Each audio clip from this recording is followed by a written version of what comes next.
Feel the real fear with us. প্রিয় listeners, আসসালামু আলাইকুম। Feel the real fear with us. দেশ ও দেশের বাইরে যেখান থেকে আফনান দ্য হরর ওয়ার্ল্ডের আজকের শনির রাতের চতুর্থ আয়োজনের সাথে যুক্ত হচ্ছেন বা পরবর্তীতে হবেন, সকলকে জানাচ্ছি শুভেচ্ছা ও ভালোবাসা। আশা করি সবাই ভালো আছেন, সুস্থ আছেন। প্রিয় লিসেনার্স, আপনারা জানেন প্রতি সপ্তাহের বেশ কয়েকটা দিনে আপনাদের সামনে হাজির হই। আপনাদের হরর বিনোদন দেওয়ার প্রচেষ্টা আমরা অব্যাহত রাখার চেষ্টা করি প্রতি সপ্তাহের নির্দিষ্ট কয়েকটা দিনে। বৃহস্পতিবারের এপিসোড সম্পর্কে আপনারা তো অবগত রয়েছেনই, আমাদের থার্সডে নাইট এপিসোড যেটা রাত 10:59 হয়। এছাড়া ফ্রাইডে স্পেশাল এপিসোড হয়। পুরো রমজান মাস জুড়ে আমরা ফ্রাইডে স্পেশাল এপিসোড করছি, আর ফ্রাইডে স্পেশাল এপিসোডে ভয়ের শিহরণ বইয়ের ঘটনাগুলো ধারাবাহিকভাবে আমরা উপস্থাপন করছি। আর শনিবার আমরা নতুন সেগমেন্ট চালু করেছি, শনির রাত। সেখানে অমীমাংসিত রহস্য সহ আপনাদের পাঠানো ঘটনাও কিন্তু থাকে। আজকে শনির রাত এপিসোডে আপনাদের পাঠানো একটি ঘটনা নিয়ে হাজির হয়েছি। আর তাছাড়া প্রতি সোমবার হরর নাইট এপিসোড তো থাকেই, যেখানে আপনাদের পাঠানো ঘটনা থাকে। এভাবেই সপ্তাহের বেশ কয়েকটি দিন আপনাদের হরর বিনোদন দেওয়ার জন্য আমরা চেষ্টা করে যাচ্ছি। প্রিয় লিসেনার্স, ইয়াসার বইটি কিন্তু রকমারিতে পাওয়া যাচ্ছে। রকমারির লিঙ্কটাও আমরা আমাদের ভিডিও ডেসক্রিপশনে দিয়ে রেখেছি। সেখানে গিয়ে অনায়াসেই বইটি অর্ডার করে ফেলতে পারবেন, আপনাদের বাড়িতেই বইটি চলে যাবে। চলুন আজকের এপিসোড শুরু করি। আজকের এই এপিসোডে যিনি ঘটনা পাঠিয়েছেন তার নাম মোহাম্মদ শাওন শেখ। ওনার বাড়ি ফরিদপুর জেলার মধুখালী উপজেলার গাজনা ইউনিয়নে। উনি ওনার গ্রামের নামটা বলেছেন, তবে উনি বলেছেন যে গ্রামের নামটা যেন না বলি। আর যেই জায়গা কেন্দ্রিক ঘটনাটা, ওই জায়গাটা আমার খুব পরিচিত। আমি অসংখ্যবার ওই দিক দিয়ে গিয়েছি। তাই ওনার অডিও ক্লিপটা যখন আমি শুনছিলাম, মনে হচ্ছিল ওই জায়গার বিভিন্ন অংশ বিশেষগুলো আমার চোখের সামনে ভাসছে। চলুন ঘটনায় চলে যাই। ঘটনাটা কিন্তু একদম রিসেন্ট ঘটনাই বলতে হবে। 2024 সালের 31শে ডিসেম্বর রাতের বেলা এই গাজনা ইউনিয়নের যে রাস্তাটা রয়েছে, বিশেষ করে মধুখালী থেকে গোয়ালন্দের নিমতলা পর্যন্ত একটা রাস্তা রয়েছে। ওই রাস্তার কিন্তু বেশ কিছু শাখা প্রশাখা রয়েছে।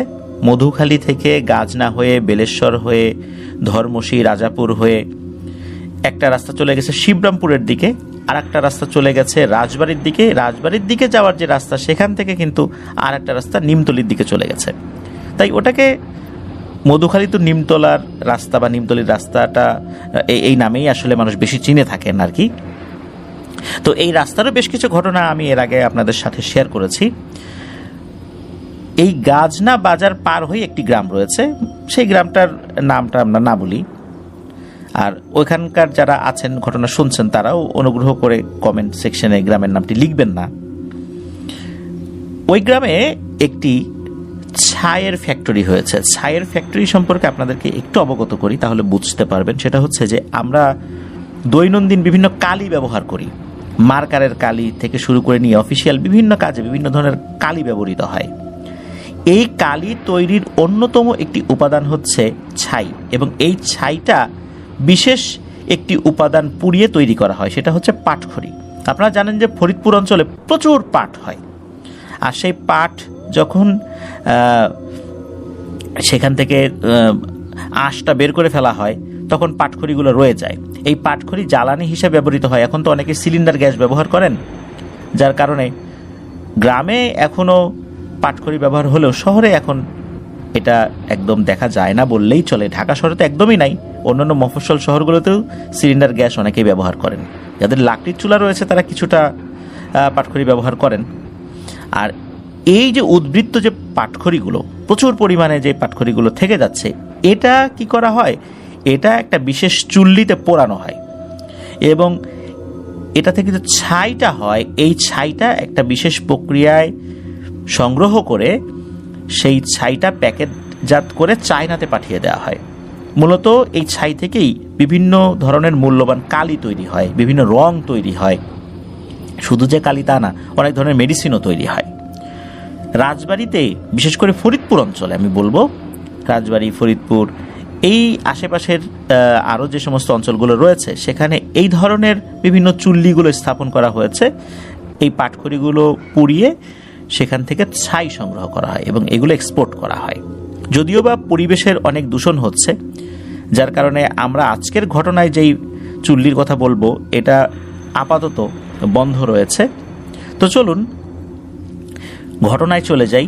সময়টা তো বলেছি যে 2024 সালের 31শে ডিসেম্বর রাতের বেলা ওইখানে যেই চুল্লিটা রয়েছে সেখানে কিন্তু প্রতিদিন 2 শিফটে ডিউটি হয়। দিনের বেলা একটা শিফট আর রাতের বেলা একটা শিফট। তবে রাতের বেলা যেই শিফটটা রয়েছে তারা কিন্তু সারা রাত ধরে যে পাটখড়ি পুড়িয়ে ছাই তৈরি করেন, বিষয়টা এরকম না। রাত 2টো পর্যন্ত, সন্ধ্যা থেকে রাত 2টো পর্যন্ত চলে। এরপরে এই পুড়ে যাওয়া যেই পাটখড়িগুলো থেকে ছাই হলো, এই ছাইগুলো তো ঠান্ডা হতে সময় লাগে।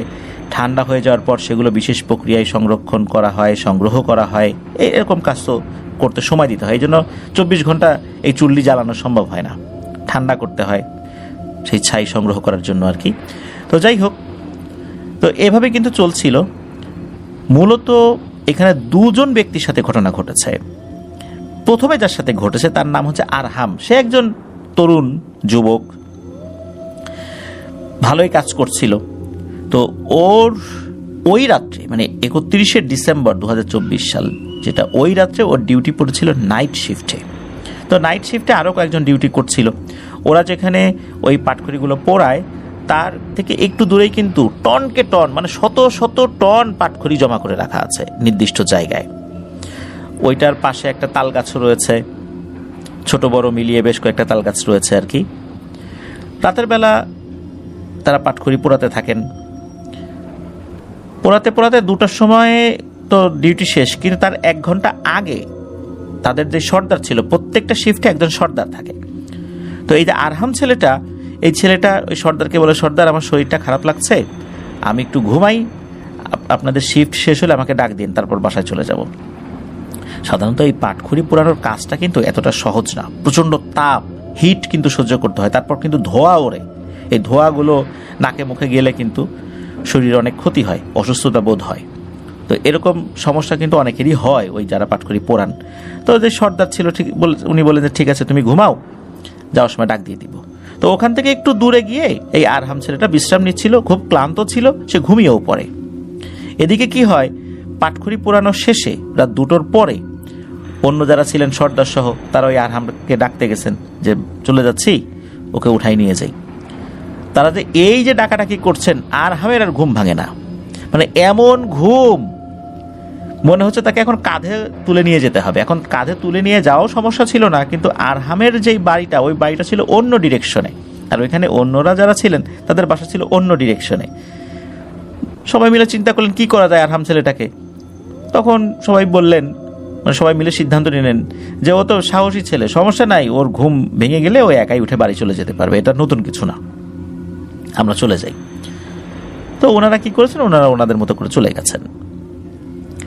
এর ভিতরে কি হয়, আরহাম তো ঘুমাচ্ছে, হঠাৎ করে তার ঘুম ভেঙে যায়। তখন যে রাত আনুমানিক কয়টা এটা আসলে সে বলতে পারে না। তার ঘুম ভেঙে গিয়েছে। ঘুম ভাঙার পর দেখছেন যে চুলা টুলা সব কিন্তু নেভানো, সব বন্ধ, কেউ নাই, চারদিকে অন্ধকার, চাঁদের আলো আছে, আর ওখানে কিন্তু লাইটও আছে, বিদ্যুৎ সংযোগ তো আছেই, লাইট জ্বলছে। সে তো চুলা থেকে বেশ খানিকটা দূরেই শুয়েছিল আর কি, কারণ চুলার কাছে তো গরম, ওখানে শুলে তো তার ঘুম হবে না। আর ডিসেম্বর মাস, তখন তো শীত তো থাকেই। তো যাই হোক, হালকা কুয়াশাও ছিল চারদিকে, যেহেতু কুয়াশা, ওই চুলা বন্ধ হয়ে গেছে, আগুনের তাপ তো চারদিকে নাই, কুয়াশা মোটামুটি পড়ে গেছে। তো আরহাম ওই শুয়ে শুয়েই একটা অদ্ভুত জিনিস লক্ষ্য করে। সে লক্ষ্য করে ওই যে চুলাটা, ওই চুলার ভেতর থেকে একটা কালো কুচকুচে অবয়ব, খুব বেশি লম্বা না, 7-8 বছর বয়সী বাচ্চারা যতটুকু লম্বা হয়, যেরকম স্বাস্থ্য হয়, স্বাভাবিক স্বাস্থ্য আর কি, ওই রকম। তো এই জিনিসটা ওই চুলা থেকে একবার বের হচ্ছে, আবার লাফ দিয়ে ঢুকছে, মনে হচ্ছে খেলা করছে। আর যখন বের হচ্ছে তখন আরহাম খেয়াল করলো যে এই অবয়বটার পুরো শরীরটাই কালো কুচকুচে। চাঁদের আলোতে দেখা যাচ্ছিল বিষয়টা এরকম না, আমি তো বললাম যে ওইখানে কিন্তু আলো ছিল, লাইটের আলো ছিল, এনার্জি বাল্ব জ্বালানো ছিল একটু দূরে, সেই আলোতেও কিন্তু বোঝা যাচ্ছিল যে একদম কুচকুচে কালো, শরীরে লোম রয়েছে বেশ বড় বড়, আর চোখ দুটো একদম সাদা, এতটা সাদা মনে হচ্ছে যে ওই চোখ দুটো লাইটের মতো, সাদা এনার্জি বাল্ব যেরকম হয় না, মনে হচ্ছে ওই চোখের ওই জায়গায় চোখের আকৃতিতে এনার্জি বাল্ব লাগানো। এই দৃশ্য উনি দেখেছেন। দেখার পর ওই যে অবয়বটা, ওই অবয়বটাও খেয়াল করে যে আরহাম তাকে দেখে ফেলেছে। এবার আর ওই অবয়বটা ওই চুল্লির মধ্যে ঝাঁপ দেয় না, সে আরহামের দিকে একটু একটু করে এগিয়ে আসে। আরহাম উঠে দৌড় দেবে, কিন্তু সে সেটা পারছে না। মনে হচ্ছে আরহামের শরীরটা একদম প্যারালাইজড হয়ে গেছে, সে নড়াচড়া করতে পারছে না। আর ওই অবয়বটা আস্তে আস্তে এগিয়ে আসছে আর আরহামকে উদ্দেশ্য করে বলছে, কিরে আরহাম, দে, আমাকে দে, দে না, দে, দিবি না, এরকম বলছে। এরকম কয়েকবার বলার পরেই যখন ওই অভাবটা একদম কাছাকাছি চলে আসছে, এরপরে ভয়ে আরহাম সেন্সলেস হয়ে পড়ে। তার আর কিছু মনে নাই। তার যখন জ্ঞান ফেরে তখন দেখে যে সকাল হয়ে গেছে, এবং ওই যে সকালের শিফটে যারা ডিউটি করতে আসে তারা এসে দেখে আরহাম এরকম অচেতন অবস্থায় পড়ে আছে। অনেকক্ষণের চেষ্টার পর আল্লাহর রহমতে আরহামের জ্ঞান ফিরেছে। আরহামকে জিজ্ঞেস করা হয়, কিরে বাপু, তুমি রাত্রেবেলা বাড়িতে যাও নাই? কারণ সকালের শিফটে যারা আসছে তারা তো ওই রাত্রের শিফটের ছিল না, তারা ওই ডে শিফটে ডিউটি করেছে, তারাই আসছে আবার ডে শিফটে পরের দিন। তো তারা তো আর জানে না যে কি হয়েছে, তারা জানে যে আরহাম তো রাত্রে ডিউটি করবে, ডিউটি করে চলে যাবে। ওনাদেরকে ঘটনা খুলে বলেন যে রাতের বেলা আরহাম এরকম এরকম দেখেছে। উপস্থিত যারা ছিলেন তাদের মধ্যে কয়েকজন এমনি টুকিটাকি ঝাড়ফুঁক বলতে এমনি দোয়া পরে ফু দেয়া যেটা জানতেন সেটা পরে ফু দেন এবং আরহামকে বাড়ি পর্যন্ত পৌঁছে দেন। তো এটা তো গেল ওই রাত্রে আরহামের সাথে ঘটে যাওয়া ঘটনা। ওই রাত্রে একই সময়ে আর একটা ঘটনা ঘটেছে। যেহেতু 31শে ডিসেম্বর, পরের দিন 1 জানুয়ারি 2025, ওই গ্রামের 3-4 জন ছেলে পেলে, উঠতি বয়সী ছেলে পেলে, ওরা কি করেছে, একটা ডেকোরেটর থেকে সাউন্ড বক্স ভাড়া করে নিয়ে আসছে। ভাড়া করে এই যে চুল্লির যে জায়গাটা, এখান থেকে বেশ খানিকটা দূরে একটা মাঠের মতো রয়েছে, সেখানে বেশ কিছু গাছ টাছ রয়েছে, ওরা ওইখানে পিকনিক করবে। ওই গ্রামে সামাজিকভাবে কিন্তু একটা রীতি প্রচলিত আছে, যেটা আমাকে শাওন শেখ ভাই জানিয়েছেন। সেটা হচ্ছে যে ওই গ্রামে বিয়ে হোক, অন্য কোনো ধরনের অনুষ্ঠান হোক, কোনো অবস্থাতেই বক্সে বা মাইকে গান বাদ্য বাজানো যাবে না। যদি কেউ বাজায় ইচ্ছাকৃতভাবে, তাহলে তার শাস্তি কি? সামাজিকভাবে সিদ্ধান্ত নেওয়া হয়েছে যে ওই পরিবারের কেউ যদি মারা যায় তাহলে ওখানে যে স্থানীয় গোরস্থান রয়েছে সেখানে তাকে কবর দিতে দেয়া হবে না। মূলত এই ধরনের কঠিন সিদ্ধান্ত সামাজিকভাবে নেওয়ার কারণটা কি, এই বিষয়ে শাওন শেখ ভাই বললেন যে ইতোপূর্বে এই উচ্চ শব্দে বক্স বাজানোর কারণে গ্রামের অনেক শিশু এবং বয়স্ক ব্যক্তিদের ক্ষতি হয়েছে, এমনকি হার্টের সমস্যা রয়েছে এমন ব্যক্তিরও মারাত্মক ক্ষতি হয়েছে। বারবার বলার পরও যখন এই ধরনের সমস্যার সমাধান হয়নি, যখন দেখা গেল যে এই ধরনের সমস্যার সমাধান করাটা আসলে আইন প্রয়োগ করে সম্ভব নয়, প্রচলিত আইন, তখন সামাজিকভাবে একটা কঠোর আইন তারা করে ফেলেন। সর্বজন স্বীকৃত একটা আইন, সেটা হলো এইটা। যেহেতু এই ধরনের একটা কঠোর নিয়ম আছে, ওই উঠতি বয়সী ছেলেপেলেরাও জানতো, এই জন্যই মূলত ওরা ওই খানিকটা দূরে, খুবই আস্তে, মানে এটা দূরে যাবে না আর কি, খালি ওরাই শুনবে, এরকমভাবে একটা বক্স তারা ডেকোরেটর থেকে ভাড়া করে নিয়ে আসে। পাশেই একটা বোরিং ঘর ছিল, মানে স্যালো মেশিনের ঘর ছিল, সেখান থেকে মূলত ওই স্যালো মেশিনের যিনি ওনার তাকে বলে ওই বিদ্যুতের সংযোগটা তারা নিয়েছিলেন আর কি। তো ওইখানে খুবই হালকা করে মিউজিক বাজাচ্ছিলেন। আর যেহেতু ডিসেম্বর মাস, শীত ছিল, তো ওরা আগুন জ্বালিয়েছিল, আগুন জ্বালিয়ে একটু মানে আগুন পোহাবে যাতে ঠান্ডা কম লাগে। আর রান্না বাড়া হচ্ছিল, তারা খাওয়া দাওয়া করবে। এরই মধ্যে কি হয়, বেশ খানিকক্ষণ ওইভাবে আগুন জ্বালাতে জ্বালাতে একটা পর্যায়ে এসে আগুনটা অনেকটাই শেষ হয়ে যায়। ওখানে যারা উপস্থিত ছিলেন তাদের মধ্যে 2 জন তারা বলেন যে আচ্ছা, আগুন তো নিভে যাচ্ছে, আমরা গিয়ে একটু খড়ি সংগ্রহ করে নিয়ে আসি। খড়ি কোথায় সংগ্রহ করতে যাবেন? ওই যেই তাল গাছের কথা বললাম ওইখানে যাবেন। ওখানে তো পাটখড়ি ছিল, শত শত টন পাটখড়ি মজুত করে রাখা, কিন্তু ওরা ওটা একটা হাত দেয় নাই, কারণ ওইটা তো আরেকজনের মালিকানা, তারা তো একটা কাজের জন্য ওখানে নিয়ে আসছেন। তো ওরা কিন্তু ওইখানে হাত দেয় নাই, ওরা চিন্তা করেছে যে ওইখানে একটা মোটামুটি ছোট তাল গাছই রয়েছে, অনায়াসে সেটাতে উঠে যাওয়া যায়। ওই তাল গাছে বেশ কয়েকটা শুকনো স্থানীয়ভাবে ড্যাগা বলে, মানে যে পাতাগুলো ডাল সমেত পাতা, তো ওইটা নিয়ে আসবেন, সংগ্রহ করবেন। ওরকম 3-4টা নিয়ে আসলেই অনেকটা সময় ধরে পোড়ানো যাবে। ওই চিন্তা করে 2 জন ওইখানে আসছেন। 2 জন যখন আসছেন, এর মধ্যে একজন নিচে আছেন আর একজন উপরে উঠে গেছেন, অনায়াসেই উপরে উঠে গেছেন। এর মধ্যে নিচে যিনি আছেন তার মোবাইলের চার্জ শেষ, আলো জ্বালানো ছিল, ফ্ল্যাশ লাইট জ্বালানো ছিল। তো সে আবার বলছে যে এই আমি মোবাইলটা চার্জে রেখে আসি, রেখে আবার আসতেছি, তুই পার, এই পাতাগুলা পার। ও উপর থেকে আচ্ছা ঠিক আছে তুমি যাও, কোনো সমস্যা নেই, তাড়াতাড়ি চলে এসো। ওরা তো কাছাকাছি ছিল। সে আবার ওই মোবাইলটা চার্জ দেওয়ার জন্য ওই যেখানে বক্সটা রাখা ছিল ওইদিকে যাচ্ছে। ওরা তো চার্জারও নিয়ে আসছিল আর কি। এর মধ্যে ধপাস করে একটা শব্দ হয়। শব্দটা স্বাভাবিক ছিল না। শব্দটা হওয়ার কয়েক সেকেন্ড পর প্রচন্ড জোরে একটা আর্তনাদ। ওই ছেলেটা আবার দৌড় এখানে চলে আসে, এসে দেখে উপরে যে ছেলেটা ছিল, ছেলেটা নিচে পড়ে গেছে এবং খুব বাজেভাবে মাথাটা ফেটে গেছে। ও তো চিৎকার চেঁচামেচি শুরু করলে ওই যে বক্সের কাছে যারা ছিল ওরা আবার চলে আসে, ওকে ধরাধরি করে আবার এখানে নিয়ে যাওয়া হয়। নিয়ে যাওয়ার পর দেখা গেল যে ওর মাথা ফেটে বেশ রক্ত বের হচ্ছে, অবস্থা ভালো না। তখন ওই অবস্থাতেই ওই গাজনা বাজার একজন ডাক্তার রয়েছে, ওই এলাকার খুব পরিচিত ডাক্তার, ওনার নাম আমি নিজেও শুনেছি, তার নাম হলো গোপাল ডাক্তার। স্থানীয়ভাবে উনি খুব সুপরিচিত একজন ব্যক্তি। ওই গোপাল ডাক্তারের কাছে নিয়ে যাওয়া হয়, উনি ওনার মতো করে ট্রিটমেন্ট করে দেন, ব্যান্ডেজ করে দেন। ওই ছেলেটার আবার একটা সমস্যা কি, তার কিন্তু ব্রেন টিউমার রয়েছে। কিছুদিন পরেই ইন্ডিয়াতে এটার চিকিৎসার জন্য তার নিয়ে যাওয়ার কথা। এর মধ্যে কিন্তু এই ঘটনা ঘটেছে। তো ও যখন কিছুটা স্বাভাবিক হয়েছে, ওকে জিজ্ঞেস করা হয় কি হয়েছিল। ও একটা ভয়ঙ্কর বিষয় উল্লেখ করে সকলকে। সেটা হলো, ও বলে যে ও যখন গাছে উঠে গেছে, গাছটা তো ছোট ছিল, অনায়াসে উঠে যাওয়া যায়। ও উঠে যাওয়ার পর যখনই একটা পাতা ডাল সমেত ধরেছে, এই তাল গাছের যেই ডাল পাতা, ওই ডালে কিন্তু করাতের মতো ধারালো অংশ থাকে 2 পাশে, চাইলে কিন্তু সহজে ধরা যায় না, বেশ বুঝে শুনে ধরতে হয়। যারা তাল গাছের এই পাতা সম্পর্কে অবগত আছেন, এই পাতার নিচে যেই ডালের যে অংশটা, সেখানকার ধারালো অংশ সম্পর্কে অবগত আছেন, তারা তো বুঝতে পারবেন।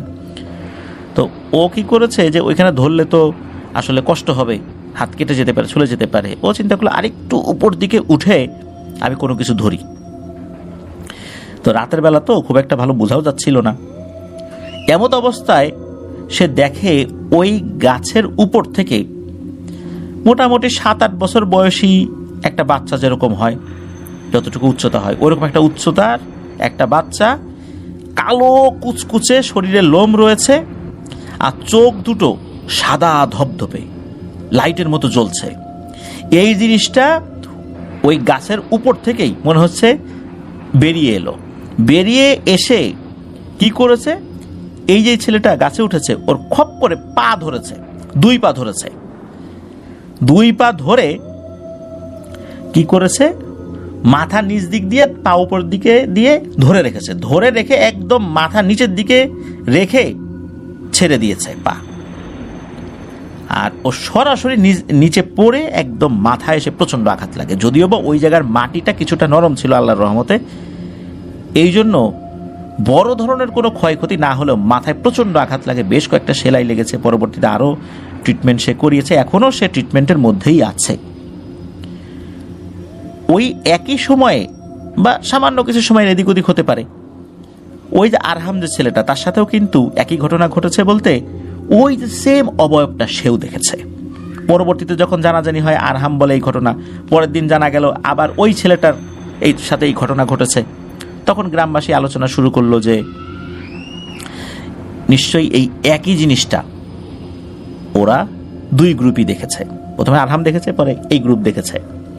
আর তারপর ওরা বক্স বাজিয়েছে, এটা একটা অন্যায়। তারপর যেহেতু একটা ঘটনা ঘটে গেছে, গ্রামবাসী এটা নিয়ে আসলে ওদেরকে তেমন কোনো বকাঝকা করে নাই। ওদেরকে সতর্ক করে দিয়েছে, এই আর কি। ওরাও জানতে পেরেছে নতুন একটা ভয়ঙ্কর ঘটনা, যেটা তরুণ যারা, যে কিশোর বয়সী, ওরা এটা জানতো না। গ্রামের ময়-মুরব্বীরা বলে থাকেন যে এইখানে বহু আগে থেকে এই ধরনের একটা পিশাচের বসবাস রয়েছে। একটা না, এগুলো অনেকগুলা। এরা বিভিন্ন সময় মানুষকে বিরক্ত করে, তবে যে চেয়ে এসে যে মানুষকে ক্ষতি করে বিষয়টা এরকম না। মানুষ যদি ওদেরকে দেখে ফেলে বা মানুষ যদি ওদের চলার পথে চলে আসে, মানুষ যদি ওদেরকে বিরক্ত করে, তখন খুব সমস্যা সৃষ্টি করে। তবে আজ থেকে বহু বছর আগে এই সমস্যাটা অনেক তীব্র ছিল। অনেক সময় এইদিকে রাতের বেলা মাথা কাটা ঘোড়া দেখা যেত, মাথা কাটা অবয়ব দেখা যেত। এগুলোকে যারা দেখতো ওই সময় মারা না গেলেও পরবর্তীতে তারা মারা যেত, এতটা ভয় পেত। বেশ কয়েকজন বুজুর্গ আলেমের তত্ত্বাবধানে এই জায়গাটা বন্ধ করে দেওয়া হয় দোয়া দুরুদ পড়ে। এরপরে তেমন কোনো ঘটনা ঘটেনি, কিন্তু সময়ের পরিক্রমা যেটা হয়, মানুষের বসতি বিভিন্ন জায়গায় স্থাপিত হয়েছে। যেই জায়গাটুকু দিয়ে এটা বন্ধ করা হয়েছিল, ওই জায়গাটুকু বন্ধ থাকলেও বিস্তীর্ণ জায়গায় ওই পিশাচগুলো ছড়িয়ে পড়ে। এরপরে ওই রকমের কোনো ভয়ঙ্কর ঘটনা খুব একটা ঘটতে না শোনা গেলেও এই বামন আকৃতির এই পিশাচটা বিভিন্ন সময় মানুষকে দেখা দিয়েছে। তবে হঠাৎ করে দেখা দিয়েছে বিষয়টা এরকম না, ওদের সময়ে যদি কেউ ওখানে যায় তখন দেখা দিয়েছে। আর এই বামন আকৃতির পিশাচটাকেই মূলত এই আরহাম আর ওই ছেলেটা দেখেছিল। তো যাই হোক, আরহাম এখন ভালো আছে, আর ওই যে ছেলেটা দেখেছিল আর কি, ও তো মাথায় ব্রেন টিউমার রয়েছে, যার চিকিৎসা এখনও আসলে পূর্ণাঙ্গভাবে শুরু হয় নাই। আমাকে জানালেন এই শাওন শেখ ভাইয়ের সাথে যখন এই ঘটনা নিয়ে আমি কথা বলছিলাম, তখন উনি জানালেন যে এই গতকালকে শুক্রবার ছিল, শুক্রবারে ইফতারের পরে ওই ছেলেটার সাথে দেখা হয়েছিল। মাথায় বেশ লম্বা একটা কাটা দাগ রয়েছে, যেখানে সেলাই রয়েছে। গতকালকেও তার সাথে এই বিষয়টা নিয়ে উনি কথা বলেছেন বলে আমাকে জানালেন। তো এটাই ছিল ঘটনা। প্রিয় লিসেনার্স, আসলে এই যে জায়গাটা, এই গাজনা, বেলেশ্বর, তারপরে মধুখালী, ধর্মশীর, এই রাস্তাটা আসলে আমার অনেক পরিচিত, যার কারণে এই জায়গার আশেপাশে যেই গাছগুলো রয়েছে, বিশেষ করে ভুতুরে গাছগুলো, এর বেশ কয়েকটা আমি চিনি। আর এই গাছে অনেক ধরনের ঘটনা আছে, এটা শোনা যায় স্থানীয়ভাবে, মানুষের মুখে মুখে আছে আর কি। তারপর এই ঘটনায় আর একটা জায়গা রয়েছে, মানে একই গ্রামেই আর কি, একটা পাকর গাছ রয়েছে। সেই পাকর গাছ কেন্দ্রিক ঘটনা রয়েছে, বিশেষ করে ওই যে ময়মুরব্বীরা যেটা বলেছিলেন যে বহু বছর আগে এই ধরনের সমস্যা তীব্র ছিল, তখন ওই পাকর গাছ কেন্দ্রিক এই ঘটনাগুলো ছিল। এখন খুব একটা শোনা যায় না, গাছগুলো এখনও রয়েছে। গ্রামবাসীরা মোটামুটি এই বিষয়ে অবগত আছেন। প্রিয় লিসেনার্স, এই যে রাতের বেলা এই ধরনের অ্যাক্টিভিটিস যখন আমরা করি, যখন একা একা থাকি, তখন কিন্তু এই ধরনের ঘটনা আমাদের সাথে ঘটতেই পারে।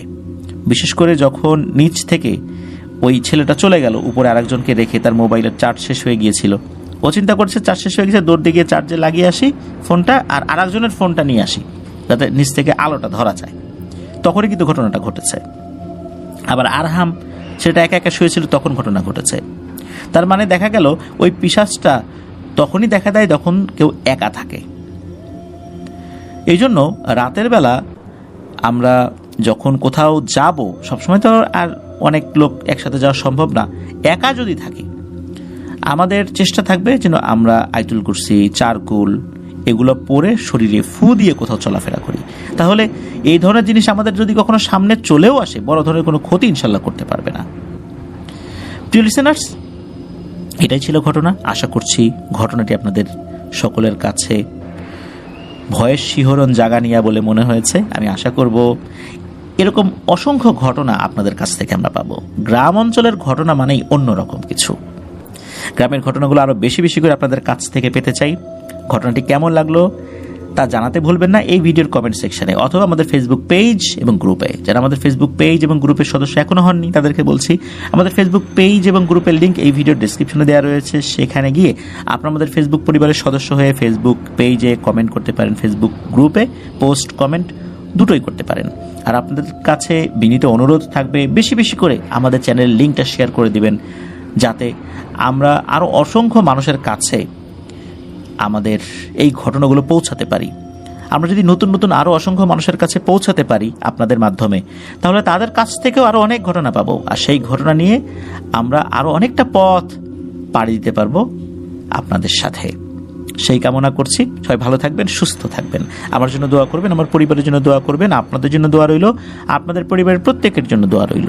মহান আল্লাহ সুবহানাহু ওয়া তাআলা আমাদেরকে ভালো রাখুন, সুস্থ রাখুন, নিরাপদে রাখুন, আফনান দ্য হর ওয়ার্ল্ডের সাথে রাখুন।